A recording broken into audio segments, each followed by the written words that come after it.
Hello and welcome to the Internet Advertising Podcast, Episode 2, Facebook Ads. You might have tried advertising on Facebook. It seems pretty easy, but there's a wrong way to go about advertising. So in this episode, I want to tell you about the best way to start, how to set up a simple campaign, how to make sure you don't lose a lot of money and get burned by the experience. First thing you need to advertise on Facebook is a Facebook page for your business. You can have a website, that's fine. You can advertise the website. I do that a lot.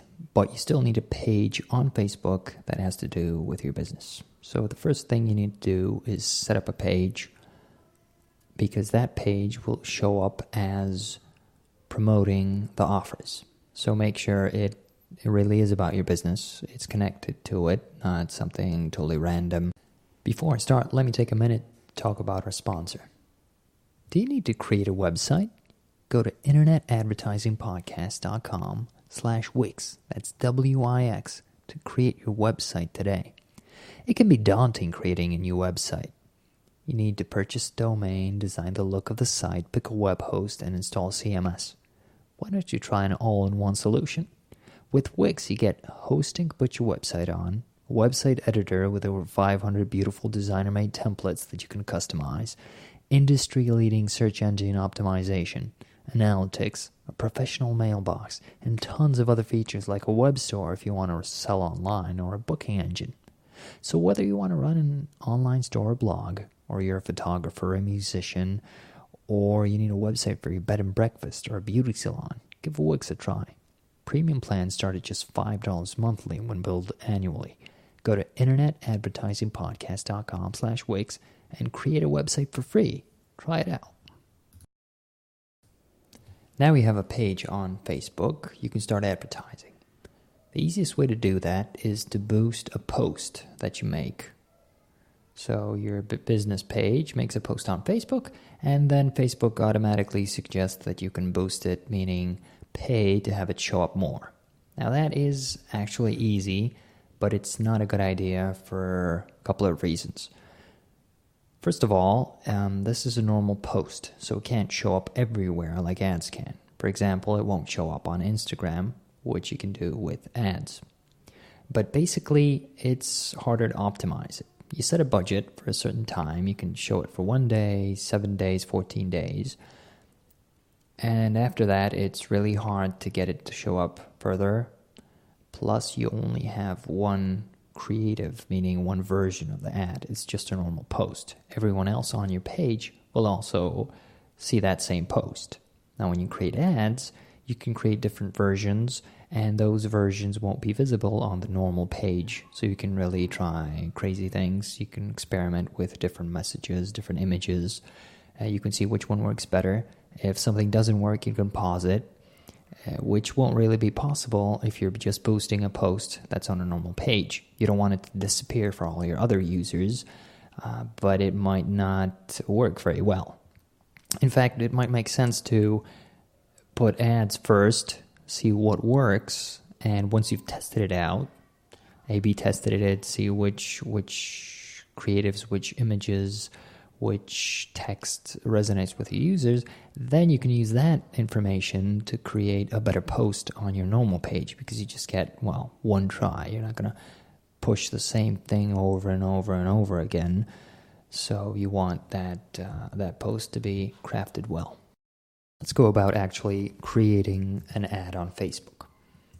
You create a campaign and you set a goal. There are different varieties of goals, pretty self-evident. It can be traffic, which means you just want as much traffic as you can going to that ad, where that ad leads to. You could have activity, meaning you care more about reposts or likes or comments on it. If you have a video ad, you can optimize for video views. You can optimize for messages being sent to your business, if that's something you like. If you're interested in clients contacting you, you can create a campaign, and Facebook tries to optimize for the number of messages sent. And of course, you can optimize for leads, meaning people that will leave their contact info. So first of all, think of what you want your ad to do. Think also if you want your ad to lead to a Facebook page or to a website outside of Facebook, because those are two very different ads. If you're interested in capturing leads, what I do most of the time, I think a separate website is better, because if they come to Facebook, they have a lot of distractions. They have your page. They have a lot of info on your page, posts. They also have other pages a click away. So you can create a website that is just a landing page, meaning a website that's optimized, or a page on your large website that's optimized to capturing lead data. You can also create a special type of Facebook ad where a pop-up appears and you just capture the data. That's interesting too, but that requires also more integration with other services to get those leads actually into your system, for example, into a newsletter. It's not that easy without a separate service that will transfer the data from Facebook to, say, your email newsletter provider. But it's an option. The next thing you create is an ad set. You can have more than one ad set in a campaign. When you start out and you're creating a new campaign, you create the first ad set. An ad set is also where you set the audience. Now, this is the most important step, I think, because Facebook is very large. There are millions and millions of people, and you want to choose the ones that will react to your ad. Of course, it might seem tempting when you have a product that appeals more or less to all types of people to just show it everywhere. But that's the best way to just blow your budget. So, first of all, choose a location. Country, region, city. Choose your language. You don't want your ads in English showing up to Spanish-speaking people who don't know English, for example. Choose your age. First off, try to limit your targeting. Don't go too crazy, but don't target everybody. So start small, make it larger if it converts. If you start too broad, it's very easy to use up your whole budget, get loads of clicks and no conversions, and it's always easier to raise the scale than just to blow your whole budget in one go at the very beginning. Then the next section is detailed targeting. This is where you can select demographics, you can select interests, behaviors. What does that mean? Demographics, you can choose what type of education they have, what type of work they have, their work positions. Now, this is all data that's reported by people themselves. So, of course, not everybody enters their education or their work, but a lot of people do. So if you're interested mostly in people that have college educations, you can enter that, and you might miss out on some people that didn't enter their college, but most people will, so it's worth doing that. If you really need more traffic, then you can try to delete that targeting and see what happens. Interests. Now, interests, they can be very broad, like pets, traveling, but also sometimes you're able to target your competition, because some very large brands, if a lot of people like them, are interested in them, Facebook decides that that is a type of interest. It's hit or miss, you have to try it out, but sometimes you can enter a brand name as an interest. So that's a good way to target some people that are interested in a product by another company that produces something or gives services that are very similar to yours. You can also target some things like behavior, say people who travel a lot or travel for work. That might be interesting depending on your product. Ad sets are also the place where you choose your placements, meaning where the ads appear. By default, they're set to automatic placements recommended by Facebook, and it shows up everywhere that your ad is technically possible. So they'll show up on Facebook, Instagram, the Audience Network, and in Messenger. Let's break this up into groups. On Facebook, you have feeds, meaning all the posts that people see. You also have instant articles, the marketplace, Facebook stories. You also have the right column. The right column is basically on desktop. Since most people use Facebook on mobile devices, there aren't that many clicks there.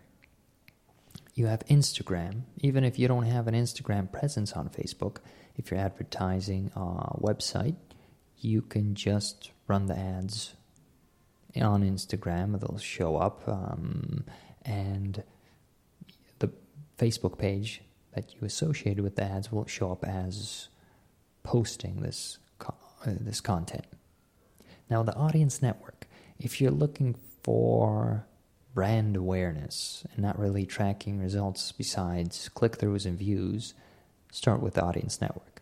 If you have something that's smaller in mind and you basically want results, you want contacts, you want calls, you want leads, I would suggest turning that off at first. The audience network is apps by developers that were accepted in the program. Facebook says it's high quality content, but it's a lot of traffic that will be cheaper than normal Facebook traffic, but won't necessarily convert that well. So I would suggest starting without that, and if the campaign converts and works nicely, then you can always grow it, or you can create a separate ad set with the audience network turned on and see how that performs. And you have Messenger. You can have ads in Messenger showing up in people's inboxes. Even if you're not advertising a Messenger campaign, you can still have those ads show up there, and people can click and go over to your website. The ad set is also where you set your budget. This differs from Google Ads, where the budget is per campaign. Here, each ad set has a separate budget. It can be a daily budget or a lifetime budget, whatever you prefer.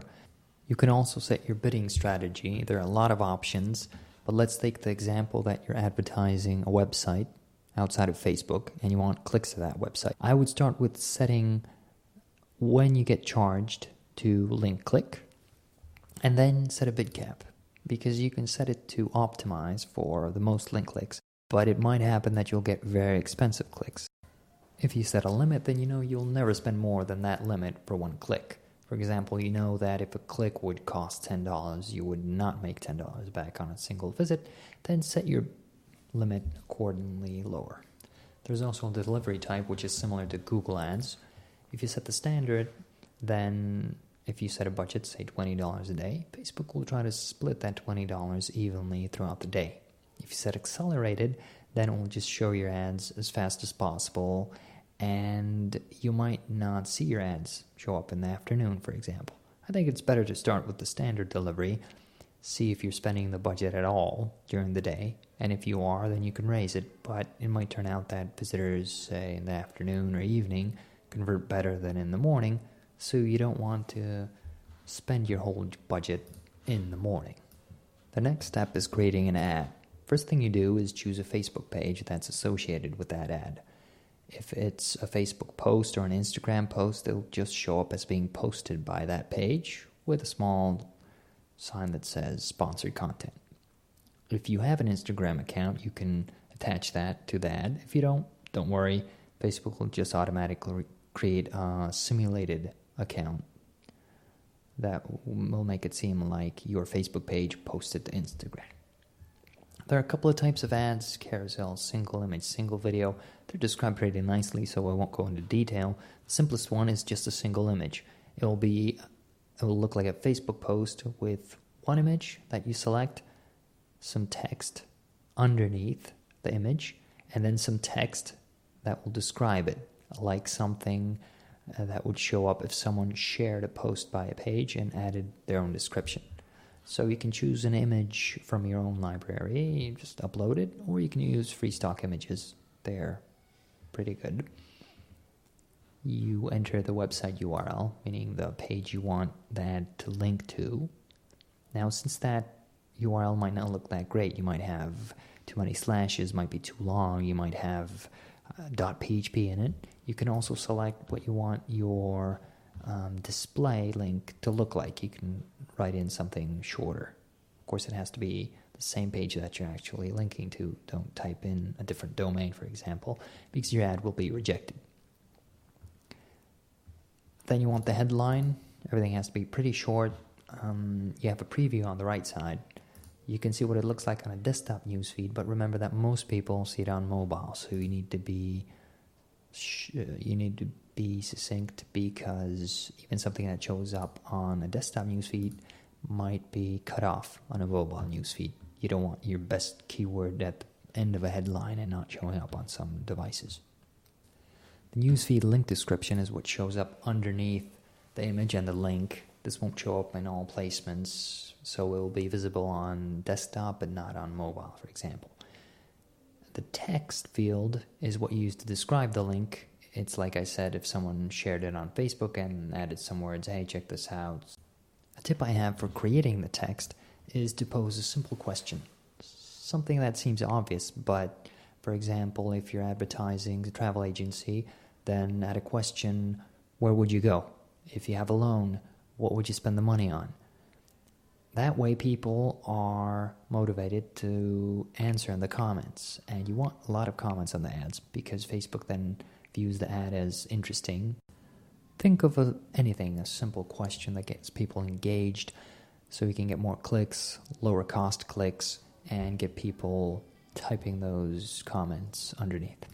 Once you've set everything up, you click confirm, and then you wait usually an hour or two for your ad to be accepted. And then you wait for your first traffic. It might take a while. It doesn't always start showing up right away. It takes a while for things to speed up. So sometimes you wait a day and no clicks show up, and then the next day suddenly there's a deluge. So you have to be patient. If you don't know where to start with targeting, then there's a tip I want to give you. If you're in your account, you can choose Audience Insight from the tools. This is a place where you can see demographics, page likes of people that you select. So if you have a page, for example, on Facebook already, you can choose people connected to that page, choose your country, and then you see what type of demographics they have, what age they have, compared to all Facebook, what gender, what relationship status, what education level, what job title. That can be very helpful in understanding your audience and knowing what type of people to target when you're running an ad. You don't want to just target people that already like your page because you want new people, but by using Audience Insight, you can find out what type of people are most likely to respond to your ad. You can also choose enter an interest and see what ages these people have and the same information about them. You can also see page likes, which is interesting because you can't really target other page likes. So for example, when you're running an ad, you can't choose all the people connected to Pizza Hut. But it can be interesting. Sometimes you can have some insights from just looking at this and seeing that most people that are connected to your page also like a certain other page at us, say, 10 times more or 1,000 more than average Facebook users. You might want to look through that site, that other page, see what they offer, and also get some ideas on targeting. So try out Facebook Audience Insights. Once your ads are up and running and getting clicks, you should check the comments. There might be some people that want replies. As a Facebook page, you can't just message someone randomly, but if they comment on your page, you can. So this is a good place to engage. Sometimes if it's something that they're asking that other people might be interested in, you might just want to comment underneath your ad. It works just like comments on normal posts. But sometimes it's something private or they're asking for a private message. Then you can just write a message directly to them, engage, maybe sell something, sell a product, help them. Also check for spam now and negative comments. Some comments, of course, are going to be negative, and I'm not saying you should delete all of them. But there are some people that just love commenting on ads and adding nasty replies. They just hate all ads. Or they'll just go off on a rant telling how you're a thief, you stole from them, even though you had no contact with them, or you took their money even though you're just advertising a free newsletter. If you start commenting with and replying to those people, other people will just see that the message of the spammer is amplified, and they'll just think, well, of course, you're a company, you're denying it. I think it's best to just delete that, mark it as spam. You can report the person, or you can just block them. If it's a comment that's not very positive, but you don't really want to delete everything, there's also an option so you can delete it in such a way that it's just not visible to other random people, but that person still sees the comment. You might have somebody that's really against your company, and they're going to keep commenting. That way you can just make them feel like their comment is still up and visible, while actually nobody else sees it except their friends. There's also a spam filter you can populate. You can just enter common curse words. You don't want curse words showing up in your ads underneath. So you can enter those, and ads with those words will be automatically filtered. Also check your messages. Some people see an ad, they click, they message you. If they're messaging you, they're probably interested in your service. You can reply. If you reply fast to most people, you get a badge on Facebook saying that you're good at it, which also makes people see that you're a business that cares about your customers. You can also set an auto reply. So if you have questions that are most often the same, about the same thing, you can just automatically, through a bot, reply and say that you got their message, give them some basic info about your company. If you later check and see that the message was more detailed, more nuanced, you can reply by hand. You can also write your own chat bots, but that's much more complicated. A simple auto reply is very easy to set up. When an ad is running, you want to check the stats. You want to see how many clicks there were, how many likes. If you have conversion targeting, something that I'll talk about in a different episode, you want to see how many conversions there are. You can check the stats on the website. You can install an app on your phone, which makes it a lot easier, but it doesn't have all the options. If you're checking on a tablet, say an iPad, there's a problem because Facebook usually shows your mobile page in Safari. You can request a desktop site. You actually have to do a trick to see the full page, but you can see the full page of Facebook. You reload the page requesting a desktop site, it reloads again, and then you have to enter that website address of Facebook Ads Manager again, and then it loads in the full version. And you can do basically anything you could on a desktop and not see just this very basic mobile site that gives you very little information and options. Be sure to monitor your ads and don't go too high with your budget. It's tempting, but Facebook has a tendency to show ads more on certain days. So I have some days where the ad runs more or less the same, and then there's one day for some reason where it shows up 3 times as often, spends 3 times as much money, and then the next day it's lower again. I hope you got some basic information about running a Facebook ad. I'll be sure to return to the subject because it's a very large one. There are a lot of nuances and a lot of tips you can talk about with regards to Facebook ads, but this should be enough to just get you started and get your feet wet. Thanks for listening to the Internet Advertising Podcast. You can find us at internetadvertisingpodcast.com. Once again, thanks to our sponsor, Wix. Go to internetadvertisingpodcast.com/Wix to find out more. You can find me on Twitter at GawkMichael. That's GOCMICHAL. Let me know what you'd like me to talk about. If you'd like to hear more, be sure to subscribe in Apple Podcasts, Spotify, Overcast, or whatever podcast client you use.